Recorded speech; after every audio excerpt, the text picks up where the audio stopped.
प्रदेश के मुख्यमंत्री योगी आदित्यनाथ ने कांवड़ियों को आत्मा अनुशासन की नसीहत दी।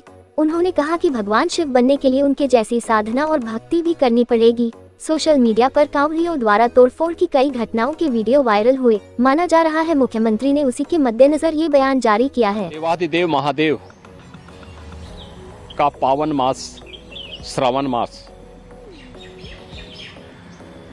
प्रारंभ हो चुका है। श्रावण मास की कावड़ यात्रा जग विख्यात है। पूरे देश के अंदर और खास तौर पर उत्तर भारत में इस दौरान शिव भक्त महादेव के अनुष्ठान में लीन होकर के सभी शिवालयों में जलाभिषेक के साथ अपनी असीम भक्ति का प्रदर्शन करते हैं।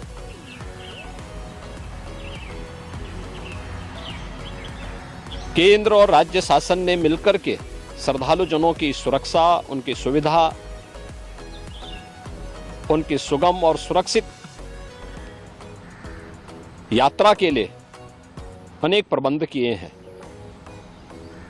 कहीं कोई दिक्कत न हो, कहीं कोई अव्यवस्था न फैले, कोई भी उनकी आस्था के साथ खिलवाड़ न करने पाए। इन सब बातों का ध्यान में रख करके प्रयास प्रारंभ किए गए हैं। लेकिन हमें इस बात जरूर ध्यान में रखना होगा। मैं सभी श्रद्धालु जनों से इस बारे में विनम्र अनुरोध करूंगा। हम लोग भी शिव भक्त हैं। महादेव की असीम कृपा हम लोगों पे बनी रही है और निरंतर हम महादेव से यही प्रार्थना करते हैं कि उनकी कृपा सदैव बनी रहे। कोई भी पर्व और त्योहार, कोई भी साधना बिना आत्मानुशासन के पूरी नहीं होती है। सुगम और सुरक्षित यात्रा के लिए हमें न केवल अंतःकरण से बल्कि बाहरी रूप से भी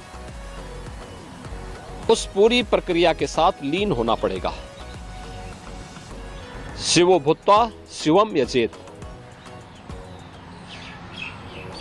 शिव बनने के लिए शिव जैसी साधना भी चाहिए, उस प्रकार का आत्मानुशासन भी चाहिए, और तब यह कावड़ यात्रा न केवल श्रद्धा और विश्वास की प्रतीक के रूप में बल्कि आम जन के व्यापक विश्वास की प्रतीक बनकर के उभरेगी। जैसा कि इस समय हम लोग देख रहे हैं माहौल कि असीम श्रद्धा भाव के साथ जनता जनार्दन समाज के अलग अलग तबके के लोग उनकी सेवा के लिए तत्परता के साथ कार्य कर रही है। और सरकार ने भी अपने स्तर पर न केवल बेहतरीन पेट्रोलिंग के माध्यम से, स्वच्छता के माध्यम से, स्वास्थ्य की व्यवस्था के माध्यम से शिविर लगा करके भी अनेक प्रयास प्रारंभ किए हैं और आवश्यकता अनुसार ड्रोन और हेलीकॉप्टर से निगरानी और पुष्प वर्षा की व्यवस्था भी इसके लिए की है।